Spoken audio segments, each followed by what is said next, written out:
ॐ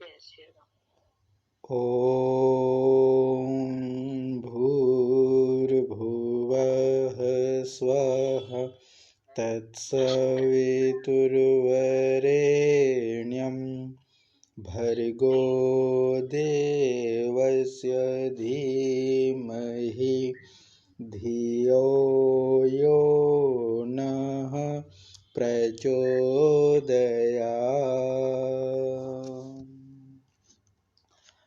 ॐ शान्तं शाश्वतं प्रमेयमनघं निर्वाणशान्तिप्रदं ब्रह्मा शम्भुफणीन्द्रसेव्यमनिशं वेदान्तवेद्यं विभुम् रामाख्यं जगदीश्वरं सुरगुरुं मायामनुष्यं हरिं वन्देऽहं करुणाकरं रघुवरं भूपालचूडामणिं नान्यास्पृहा रघुपते हृदयस्मदीये सत्यं वदामि च भवान्खिलान्तरात्मा भक्तिं प्रयच्छ रघुपुङ्गवः निर्भरां मे कामादिदोषरहितं कुरु मानसं च अतुलितबलधामं हेमशैलाभदेहं दनुजवनकृशानुं यानिनामग्रगण्यं सकलगुणनिधानं वानराणामधीशं रघुपतिप्रियभक्तं वातजातं नमामि वातजातं नमामि। सुंदरकांड ऑनलाइन कक्षा में आप सभी का स्वागत है। इस कक्षा में अभी तक जो हमारी कथा थी वह हो गई थी, जहाँ पूरी राम जी की सेना जिसमें बानर भालू आदि जो हैं वह समुद्र के किनारे तक पहुंच गए थे। वो पूरा वर्णन, जिस तरह से सेना निकली वह पूरा वर्णन हो गया था जो अभी तक की कथा थी उसमें, और जो छंद था वह पूरा हो गया था 35वें श्लोक तक। 35वें श्लोक तक हमारी जो कथा थी वह पूर्ण हो गई थी। उसके आगे की कथा अब हमें करनी है। तो कल जो कथा थी वह थी, यही विधि जाई कृपा निधि उतरे सागर तीर जह तह लागे खान फल भालू विपुल कपिवीर। अर्थात इस प्रकार, यही विधि, इस प्रकार जाई कृपा निधि गए कहाँ? उतरे सागर तीर, सागर के किनारे उतरे, पहुंचे। जह तह लागे खान फल भालू विपुल कपिवीर, और वहां जाकर के रीछ बानरों ने जहां तहां जो फल लगे थे वो फल खाने लगे। यहां तक की कथा हमारी कल की कक्षा में हो गई थी। अब आगे की कथा आज से हम आरंभ करते हैं। तो आगे जो चौपाई है वह है, उहाँ निशाचर रहहि सशंका जब ते जारि गयऊं कपिलंका निज निज ग्रह सब करहि विचारा नहीं निश्चर कुल केर उबारा। अब क्या कहते हैं? उहाँ निशाचर रहहि सशंका, जहाँ पर सभी बानर और भालू फल आदि खाने के लिए पहुंचे, तो वहां अब दूसरी तरफ क्या हुआ? यहाँ तक तो पहुंच गए, समुद्र के किनारे पहुंच गए, सब लोग फल खाने लगे और योजना बनाएंगे आगे। लेकिन वहां क्या हुआ? तो कहते वहां निशाचर रहहि सशंका। सशंका माने भयभीत, वहां माने उस जगह, रहहि रहने लगे, निशाचर यानी राक्षस, वहां पर राक्षस भयभीत होकर के रहने लगे। कब से? जब ते जारी गयों कपिलंका, जब से हनुमान जी लंका जला कर गए तब से सभी राक्षस जो है डर के मारे रहने लगे, क्योंकि लंका जल गई, इतनी मूर्खता कर ली, लंका जलवा ली। तो अब उनको ये डर होने लगा कि अब हमारे जो राजा हैं बड़े मूर्ख हैं, इनको इतना भी पता नहीं है कि क्या करना चाहिए क्या नहीं करना चाहिए, तो अब इनके साथ में रहना माने भयभीत होकर के रहना पड़ेगा। इस तरह से वो भयभीत रहने लगे, क्योंकि वहां पर लंका जल चुकी। हनुमान जी ने अपने बल का, पौरुष का परिचय वहां पर दे दिया था। अब हुआ क्या था फिर? तो कहते निज निज ग्रह सब करहि विचारा, अपने अपने घरों में जाकर के विचार करने लगे। क्या विचार करने लगे? नहीं निश्चर कुल केर उबारा। अब इस निश्चर कुल माने राक्षस कुल का, कुल केर उबारा, रक्षा का कोई उबारा माने उपाय नहीं है। इस निशाचर कुल का कोई भी रक्षा करने वाला नहीं है, रक्षा बचा नहीं सकता, कोई उपाय नहीं है जो इस निशाचर कुल को रक्षा कर सके। तो उहाँ निशाचर रहहि सशंका, जब ते जारी गयो कपिलंका। वहां लंका में हनुमान जी जब से लंका जला के आए तब से सभी राक्षस भयभीत होकर रहने लगे।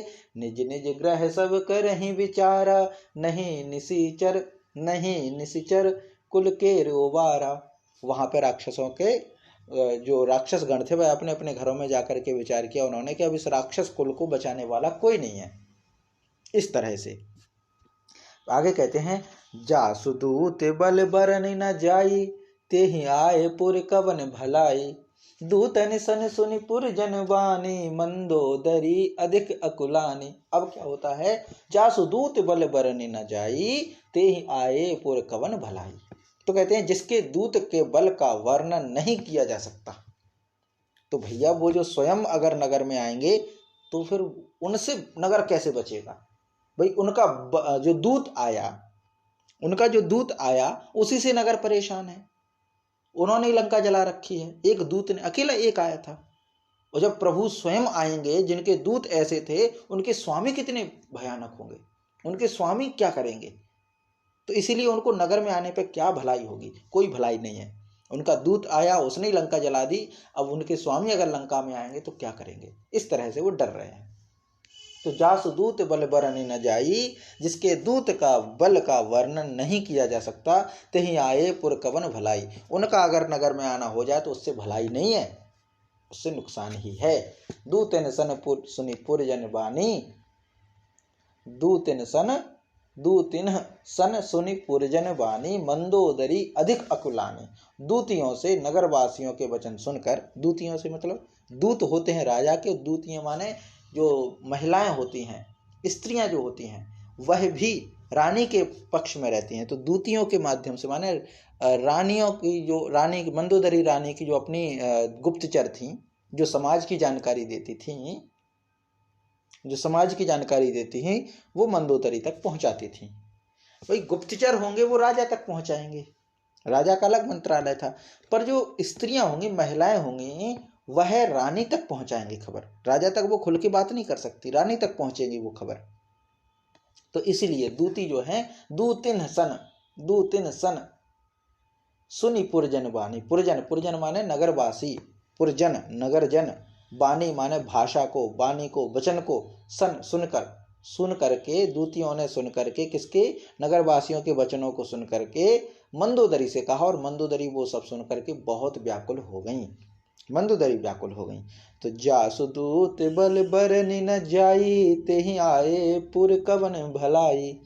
दूतिन सन सुनि पुर जन बानी, मंदोदरी अधिक अकुलानी। आगे है, रहस्य जोरी कर पति पग लागी। अब मंदोदरी जब व्याकुल हो गई तो क्या करेंगे? रहस्य जोरी कर पति पग लागी, बोली बचन नीति रस पागी। कंत करश हरिसन परिहरहूं, मोर कहा अति हित ही धरहूं। अब क्या कहते हैं? रहस्य जोरी कर पति पग लागी, बोली बचन नीति रस पागी। वह एकांत में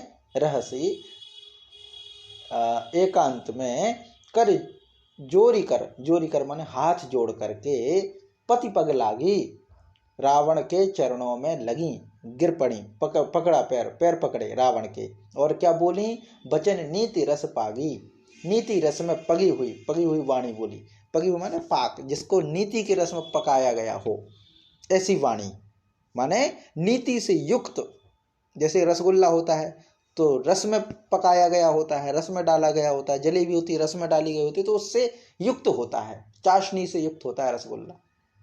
वैसे ही नीति रस में पकी हुई जो वाणी थी, उस वाणी से मंदोदरी ने रावण के सामने दोनों हाथ जोड़ करके उनके पैर पकड़ करके बात कही। तो रहस्य जोरी कर पति पग लागी, बोली वचन नीति रस पागी। अब क्या वचन बोले, ये तो वर्णन है किस प्रकार से वचन बोले रावण के प्रति। तो रावण के पैर पकड़े और विनम्रता से होकर के हाथ जोड़ करके बोली, नीति के रस से भीगी हुई जो वाणी थी, उस वाणी के माध्यम से बोली क्या, कंत हरस हरि सन परिहरहूं, मोर कहा अति हित ही धरहूं। कहते हैं हे प्रियतम, हे कंत, कंत माने प्रियतम, हरि से, श्री हरि से विरोध छोड़ दीजिए। करश हरि सन परिहरहूं, परिहर माने छोड़ दीजिए। मोर कहा, मेरे कहने को अति हित ही धरहूं, अत्यंत ही हित कर जानकर हृदय में धारण की। ही धरहूं, हृदय में धारण कर लीजिए। माने करश माने क्रोध या विरोध। कंत करश, कंत माने हे प्रियतम, हे स्वामी, हे पतिदेव। करश हरि सन परिहरहूं, हरि से, हरि के साथ जो विद्रोह है, जो विरोध है, उसको छोड़ दीजिए। परिहरहूं, त्याग कर दीजिए। मोर कहा अति ही हित ही धरहूं, और मेरा जो कहा है उसको आप अपने हृदय में रख लीजिए, जो मैं कह रहा हूं। हाथ जोड़ के निवेदन किया मंदोदरी ने।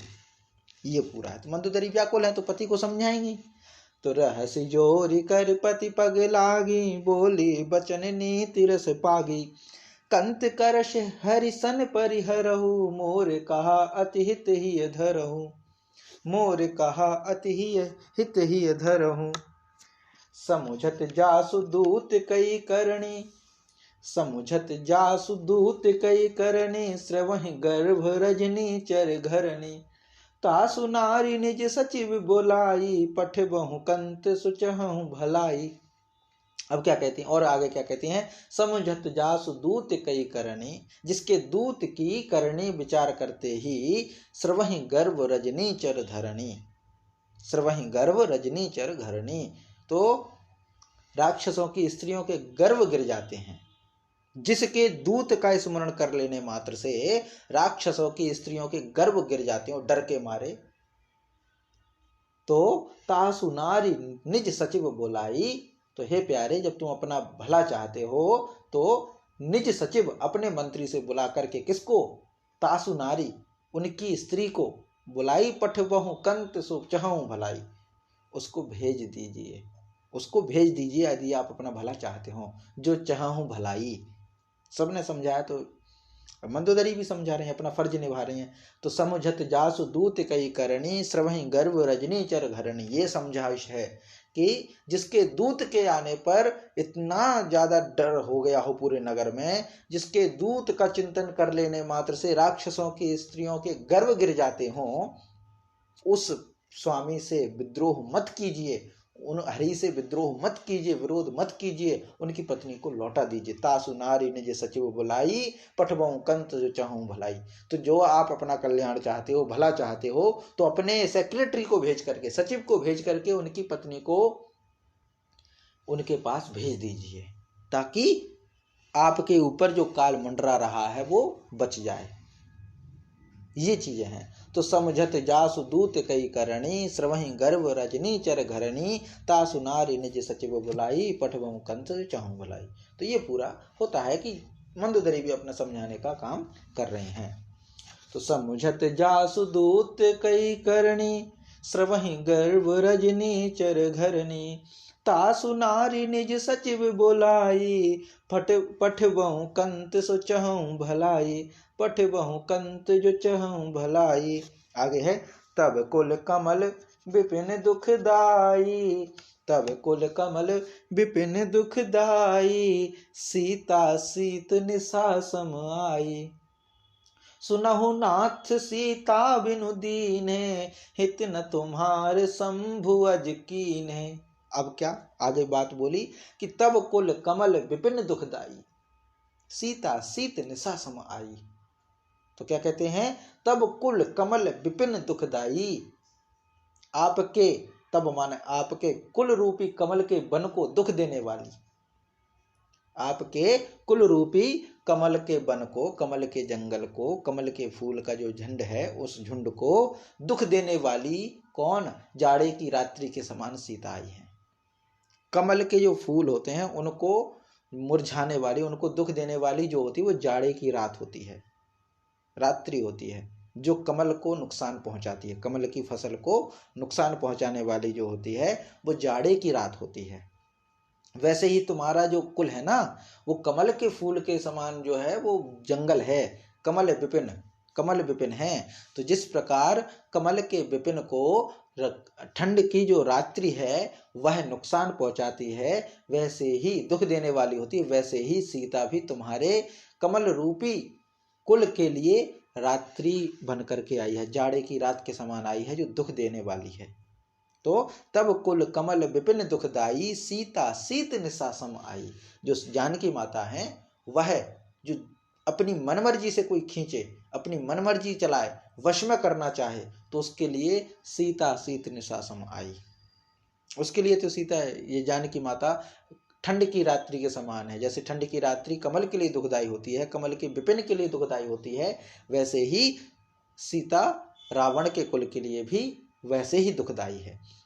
और फिर आगे क्या कहती हैं? सुनहु नाथ सीता बिनु दीन्हे, हे नाथ, अब आगे बड़ी बात बोलते हैं कि बिना सीता को लौटाए, हित न तुम्हार शंभु अज कीन्हे। तुम्हारा भला तो फिर शंभु यानी भगवान शिव जी और ब्रह्मा जी भी आपका भला नहीं कर सकते। अगर आपने सीता को नहीं लौटाया, अगर आपने अपनी जिद नहीं छोड़ी, तो ब्रह्मा जी हो चाहे शंकर जी हो, वो भी तुम्हारा भला नहीं कर सकते। ये बड़ी बात कही मंदोदरी ने। पूरा फर्ज निभाया समझाने का रावण को, पूरा फर्ज। भले रावण विद्वान था, वेदों का ज्ञाता था, नीति सब कुछ जानता हो, लेकिन फिर भी सबसे ज्यादा जानकार तो फिर मंदोदरी थी, विभीषण थे। तो इसीलिए ये सब कहा। तो तब कुल कमल विपिन दुखदाई, सीता शीत निशा सम आई। सुनहु नाथ सीता बिनु दीने, सुनहु नाथ सीता बिनु दीने, हित न तुम्हार शंभु अज कीन्हे, हित न तुम्हार शंभु अज कीन्हे। अगर तुमने सीता को नहीं दिया तो भगवान शिव भी तुम्हारा भला नहीं करेंगे, भगवान ब्रह्मा भी तुम्हारा भला नहीं कर सकते। ये पूरी बात बोल दी। अब आगे कहते हैं, रामवान अहि गन सरिस, निकर निशाचर भेख, जब लगी ग्रसत न तब लगे, जतनु करहु तज टेक। अब क्या कहते हैं? रामबान अहि गन सरिस, निकर निशाचर भेख, भेक, जब लगी ग्रसत न तब लगी, जतनु करहु तज टेक। तो क्या कहते हैं? श्री राम जी के बाण सर्पों के समूह के समान है, सर्पों के समूह के समान है। और राक्षस जो है निकर निशाचर भेक, निकर निशाचर भेक माने, और आपके राक्षसों के जो समूह वो मेढकों के समान है। सांप और मेढक, सांप जो है मेढक को खा लेता है, तो वैसे ही राम के जो बाण हैं वो मेढक के समान है, और तुम्हारा जो झुंड बना है ना ये मेढक के समान है। तो जिस प्रकार सांप मेढक को नहीं छोड़ता है, वैसे ही राम के बाण तुम्हारे इस राक्षसों के झुंड को भी नहीं छोड़ने वाले। इतनी हिम्मत दुष्टपति को समझाने के लिए इतनी हिम्मत मंदोदरी ने की। बहुत अद्भुत पात्र है मंदोदरी, बहुत अद्भुत। तो रामबाण अहि गन सरिस, निकर निशाचर भेक, जब लगी ग्रसत न तब लगी, जतन करहु तज टेक। जब तक वे इन्हें ग्रस नहीं लेंगे, निगल नहीं जाते, तब तक हठ छोड़कर उपाय कर लीजिए। ये समझा दिया। जतन करहु तज टेक, जतन करहु कुछ प्रयास कर लीजिए, तज टेक थोड़ा हट छोड़ करके, तजी माने छोड़ देना, टेक माने हट, हट को छोड़ करके कुछ उपाय कर लीजिए। जब लगी ग्रसत न तब लगी, जब तक सांप मेढक ना खा ले, जब तक राम के बाण तुम्हारी सेना को ना मार डालें, उससे पहले कुछ उपाय कर लो, जानकी माता को भिजवा दो, बच जाओगे। तो ये पूरी बात मंदोदरी रावण को समझाते हैं। तो रामबाण अति गन सरिस, निकर निशाचर भेक, जब लगी ग्रसत न तब लगे, जतन करहु तज टेक। मंगल भवन अमंगल हारी, द्रुबहु सुदशरथ अजर बिहारी। अब रावण क्या समझने वाला था? रावण तो नहीं समझेगा, समझ जाता तो रावण ही कैसा। तो इसीलिए फिर आगे है, श्रवण सुनी सठता करिबानी, बिहसा जगत विदित अभिमानी, सभय सुभाव नारी कर साचा, मंगल महु भय मन अति काचा। अब क्या कहते हैं, श्रवण सुनी सठता करिबानी, बिहसा जगत विदित अभिमानी। मूर्ख, सठ माने मूर्ख, और विदित जगत विदित अभिमानी, जगत प्रसिद्ध अभिमानी। जगत तो जगत हो विश्व, और विदित, विदित माने प्रसिद्ध हो, जो जानते हो। तो जगत विदित माने जगत प्रसिद्ध। कौन? अभिमानी। अभिमानी रावण। रावण ने क्या किया? श्रवण सुनी ता करिवानी, बिहसा माने उनकी वाणी को सुन करके, मंदोदरी की वाणी को सुन करके मूर्ख और जगत प्रसिद्ध अभिमानी, अहंकारी। अहंकार भी है और मूर्ख भी है, दोनों ही बातें हैं। मूर्ख और अहंकार दोनों है ना। तो मूर्ख और अहंकार माने मुहावरा आता है कि गिलोय और नीम चढ़ी। गिलोय और नीम चढ़ी, मूर्ख भी है और अहंकारी भी है। मूर्ख भी है और अहंकारी है। तो श्रवण सुनी सठता करिवानी, बिहसा जगत विदित अभिमानी। जगत जानता है कि तो अहंकारी है, मूर्ख है। उसने जब मंदोदरी की वाणी को सुना तो वह खूब हंसा, और हंस करके क्या कहा? सभय स्वभाव नारी कर साचा, मंगल महु भय मन अति काचा। क्या कहता है कि स्त्रियों का स्वभाव सचमुच ही डरपोक होता है, मंगलमय में भी भय करती हो, तुम्हारा मन बहुत ही कच्चा है, कमजोर है। मंगल महु भय मन अति काचा, मंगल में भी भय हो रहा है तुम्हें। अरे जानकी हमारे घर में है, हमारे वश में है, हमारी इतनी अच्छी सेना है, हम इतने ताकतवर हैं, ये है वो है, और तुम चिंता मत करो। तुम्हें मंगल में भी भय दिख रहा है, इतने जो है कमजोर हृदय की हो, तुम्हें इतना डर लग रहा है, इतनी डरपोक हो, रावण की पत्नी हो करके। सच में स्त्रियों का स्वभाव तो सचमुच ही डरपोक होता है। अब ये तो तुलसीदास जी की बहुत सारी चौपाई जो है वो प्रसिद्ध हैं विवाद के लिए कुछ लोगों को। तो ये भी विवाद किया जा सकता है जो धर्म के विरोधी लोग होते हैं, जो सिर्फ एक वो होता है ना, घाव की मक्खी। घाव की मक्खी जो होती है वो कहीं नहीं बैठेगी, अच्छी जगह बैठेगी नहीं। फूल रख दो, फूल पर नहीं बैठेगी, वो घाव पे ही बैठेगी, वो घाव पर ही बैठेगी। ये मक्खी की विशेषता होती है उस मक्खी की। वैसे ही जो विघ्न संतोषी लोग होते हैं, जो परेशान करने में ही उनको संतुष्टि मिलती है, जो छिद्रान्वेषण ही करते हैं, कहीं छेद ही देखते हैं, यहाँ कमी देखो, यहाँ कमी देखो, यहाँ कमी देखो, वो यहाँ भी कमी निकाल सकते हैं कि देखो क्या कहते हैं, सब है स्वभाव नारी कर साचा, मंगल महु भय बन अति काचा। तुलसीदास जी ने स्त्रियों को डरपोक कह दिया। ये कह सकते हैं, लेकिन इसका एक्सप्लेनेशन क्या है? वही एक्सप्लेनेशन उस प्रसिद्ध चौपाई का भी आएगा, उस प्रसिद्ध चौपाई का भी आएगा जिसका बड़ा विवाद चलता है। जब कोई नाटककार नाटक लिखता है तो नाटक में एक तो नायक होता है और एक खलनायक होता है, और नाटककार तो दोनों के डायलॉग लिख रहा है, नायक के भी लिखता है और खलनायक के भी लिखता है। एक ही लेखनी से लिखी जाती है, एक ही व्यक्ति लिखता है दोनों की तरफ से डायलॉग। तो यहां तुलसीदास जी ने जरूर लिखा है, लेकिन ये बात किसकी है, किसके मुंह से है? रावण के मुंह से। तो रावण तो मूर्ख है ही, तो वो तो कहेगा ही उल्टी बात। तो उसकी बात क्यों माने? तो माना कि रावण ने यहां कहा है कि स्त्रियों का स्वभाव सचमुच ही डरपोक होता है, मंगल में भी भय देखती हो, तुम्हारा मन बहुत कच्चा है। ये रावण कह रहा है। रावण नेगेटिव कैरेक्टर है, पॉजिटिव कैरेक्टर नहीं है, नेगेटिव कैरेक्टर है। वैसे ही वो जो चौपाई है, ढोल गवार शूद्र पशु नारी, आगे आएगी, चूंकि विषय से जुड़ रही इसलिए कह देते हैं। वो जो बात कही है वो कोई अप्रूव नहीं है, कोई ऑथोराइज्ड नहीं है उसको जिसने कही है। ढोल गवार शूद्र पशु नारी कौन कहता है? समुद्र कहता है। राम जी तो नहीं कह रहे, हनुमान जी तो नहीं कह रहे, सीता माता तो नहीं कह रहे, दशरथ जी तो नहीं कह रहे। ये है पॉजिटिव पात्र। अब वो तो एक सागर है, सागर का क्या वो है ज्ञान समझ, उसकी बात को हम कह रहे हैं। और नायक जो लिखने वाला है, नाटककार है, जो कहानीकार है, जो उपन्यासकार है, वो दोनों के डायलॉग लिखेगा। वो हनुमान जी के भी डायलॉग लिखेगा, वो रावण के भी डायलॉग लिखेगा, वो सीता माता के भी डायलॉग लिखेगा। अभी एक फिल्म बनी थी ना, ये आदि पुरुष, उसमें जो डायलॉग लिखे थे हनुमान जी के लिए, तो हनुमान जी को गलत तो नहीं कहा था। गलत किसको कहा था? क्योंकि तुमने उनकी भाषा से ऐसे क्यों बुलवाए शब्द, तो कहने का मतलब क्या है, ये डायलॉग देने वाले जो होते हैं वो राइटर होते हैं। अगर यही भाषा रावण की ओर से बोली जाती तो परेशानी नहीं थी, लिखे उसी ने है, तब नहीं कहती कि तुमने ऐसी भाषा क्यों लिखी, नहीं, किरदार गलत चुन लिया।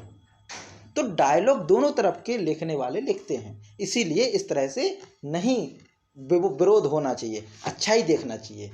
तो इतनी सुंदर रामचरितमानस है, लेकिन फिर भी कुछ लोगों को उसमें से कमी पर ही बैठना है, कमी ही देखनी है कि इसमें ये कमी रह गई, इसमें ये कमी रह गई, इसमें ये कमी रह गई। अरे भाई, जो तुम्हें अच्छा लग रहा है उसका पालन कर लो, और जो नहीं लग रहा है उसको छोड़ दो, उसको छोड़ दो।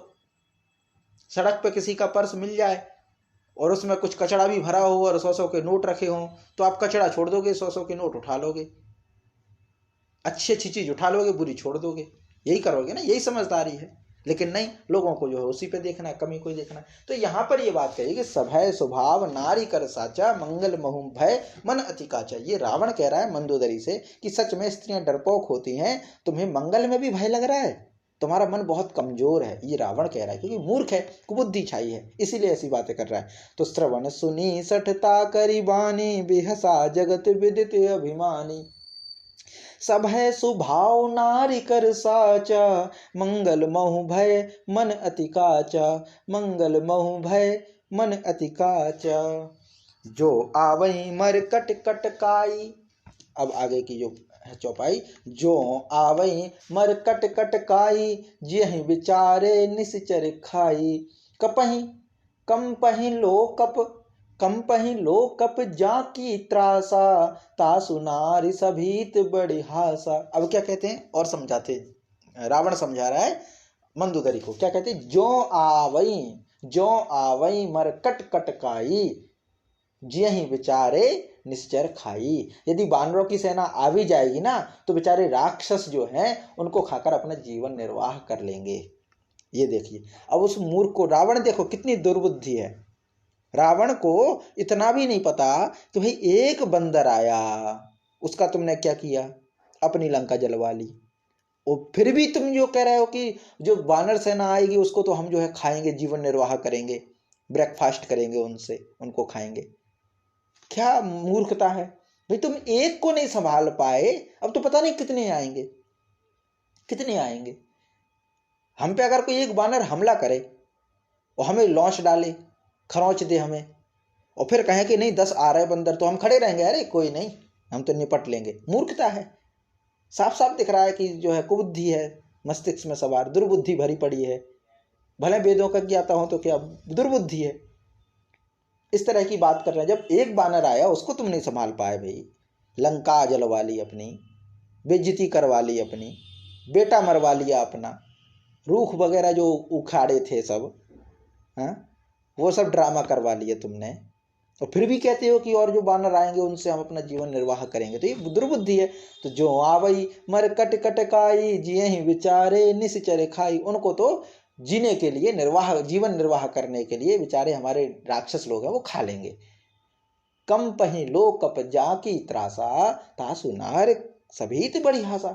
लोकपाल भी जिसके डर से कांपते हो। अब देखो रावण अपने बल के बारे में बता रहा है, कम पही लोकप जाकी त्रासा, जिसके डर के मारे लोकपाल कांपते हो, तासु नारी सभीत बड़ी हासा, उसकी स्त्री भी डरती है।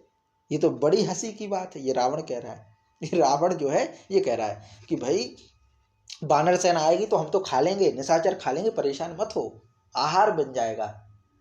और तुम जो है जिसके मारे, जिसके कारण जिसके डर से लोकपाल डर से कांपते हो, उसकी नारी होकर के तुम डरती हो। बड़ी हंसी की बात है, ये तो बड़ी हंसी की बात है। इस तरह से ये बात करते हैं।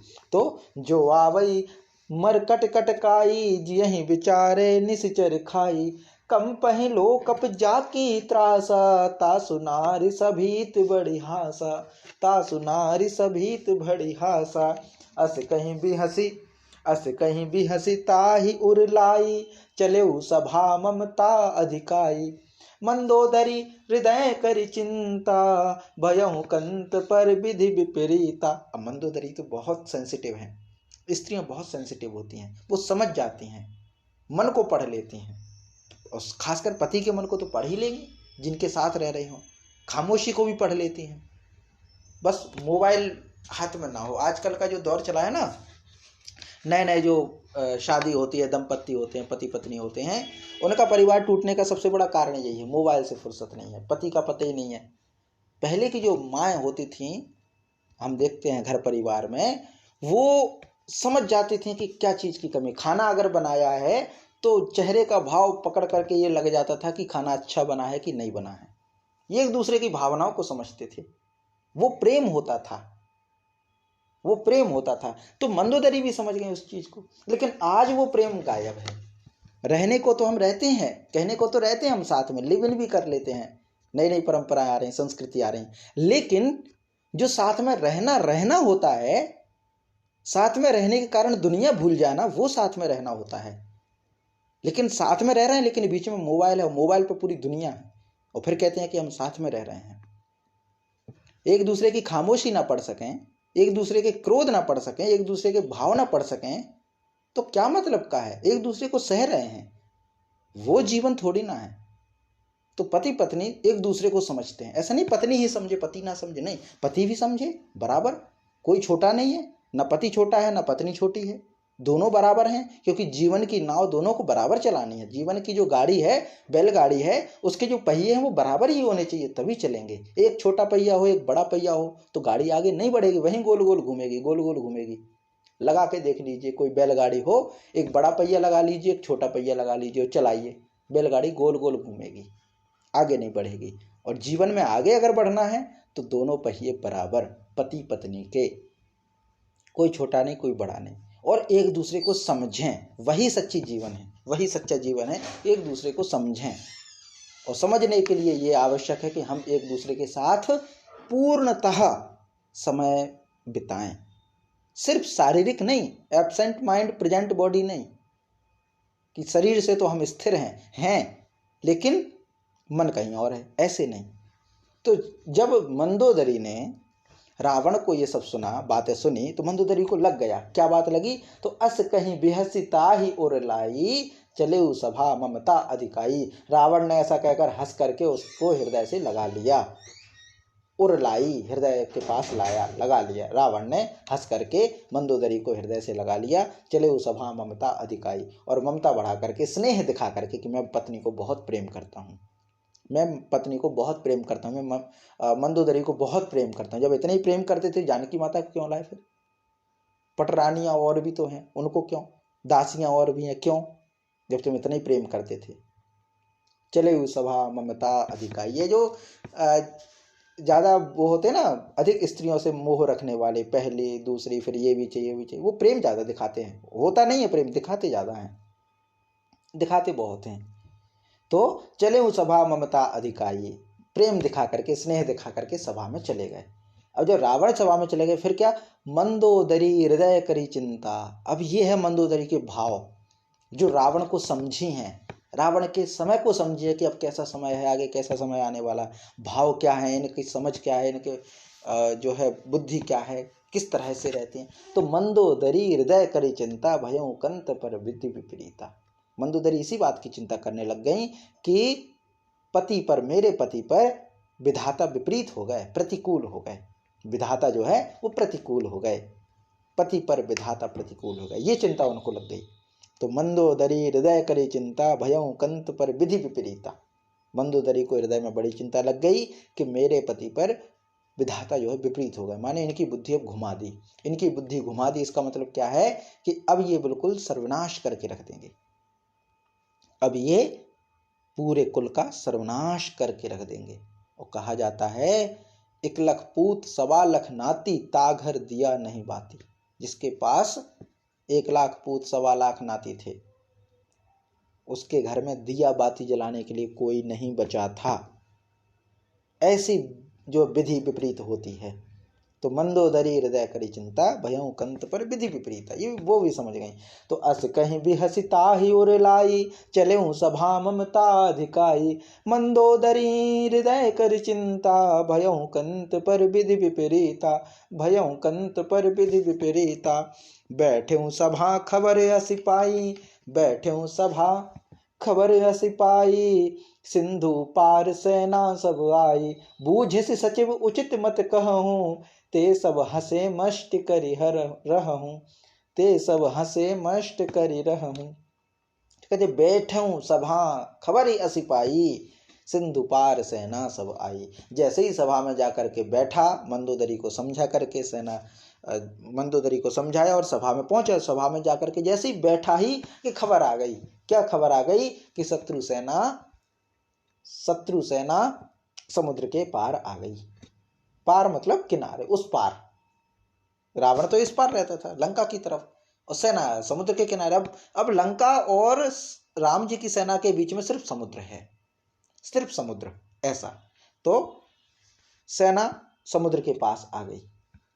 बैठे सभा खबर असी पाई, सिंधु पार सेना सब आई, बूझे सी सचिव उचित मत कहूँ, ते सब हंसे मष्ट करी रहूं। तो मंत्रियों से पूछा रावण ने कि उचित सलाह दीजिए, अब क्या करना चाहिए। पूछता भी था, अच्छी बात है, पूछना चाहिए। लेकिन जिसके मंत्री ही जो है मूर्ख हो तो वो क्या, राजा का क्या होगा। तो क्या है, उचित सलाह दीजिए। रावण ने कहा बूझे से सचिव उचित मत कहूँ। अपने सेक्रेटरी जो हैं, अपने सचिव जो हैं, मंत्रीगण हैं, उन सबसे पूछा कि उचित मत कहो, क्या करना चाहिए, क्या उचित मत है। नीति के अनुसार, नियम के अनुसार, राजनीति के अनुसार, धर्म के अनुसार, सामाजिक व्यवस्था के अनुसार, हमारी सेनाओं के अनुसार, सेना की व्यवस्था कैसी, क्या करना चाहिए। सेना आ गई सामने। तो सब क्या कहते हैं भाई, एक जो मंत्री विद्वान होंगे, विद्वान वो जो मंत्री होंगे, वो क्या कहेंगे, वो विचार करेंगे स्थिति पर, सामने वाले को कमजोर नहीं समझेंगे, अपने स्थिति को देखेंगे, सब कुछ देखेंगे, और जबकि एक बार घटित हो चुकी घटना उसका भी विचार करेंगे। लेकिन नहीं, मूर्खों के मूर्ख क्या किया उन्होंने, बूझे से सचिव उचित मत कहो। तो क्या कहते, ते सब हंसे मष्ट करी रहा हूं। तो उन्होंने क्या कहा, वे सबके सब हंसे और बोले कि चुप ही किए रहिए। मतलब बोले कि चुप किए रहिए। चुप किए रहिए मतलब शांत रहो, अब इसमें क्या सलाह करना। सलाह मांगी तो सब हंसने पड़े और बोले कि अरे इसमें क्या करना, सलाह की कौन सी बात है, इसमें क्या सलाह करना। इस तरह से, अरे इसमें कोई विचार करने की बात है। तो बैठे हूं सभा खबर असी पाई, बैठे हूं सभा खबर असी पाई, सिंधु पार सेना सब आई, बूझे से सचिव उचित मत कहूँ, ते सब हंसे मष्ट करि रहूं। जितेऊं सुरासुर तब श्रम नाही, नर बानर के ही लेखे माही। अब क्यों चुप रही है, क्यों करने की विचार की आवश्यकता नहीं। तो क्या कहते हैं, जितेऊं सुरासुर तब श्रम नाही, नर बानर के ही लेखे माही। तो क्या कहते हैं कि आपने देवताओं राक्षसों को जीत लिया, राक्षसों के तो राजा हो ही आप, वो आपने देवताओं को जीत लिया, देवताओं को जीत लिया, तब भी हमने प्लानिंग नहीं करी, तो फिर ये मनुष्य और बानर कौन सी लाइन में लगते हैं। ये देखिए ओवर कॉन्फिडेंस, कि आपने देवताओं को हरा दिया। आपका बेटा इंद्रजीत मेघनाथ इंद्रजीत, जिसने इंद्र को जीत लिया हो, देवताओं को जीत लिया हो, राक्षसों के स्वामी आप। तो जब आपने देवताओं को पराजित कर दिया, देवताओं को बंदी बना लिया आपने, तो फिर ये बानरों से लड़ने के लिए क्या जरूरत है।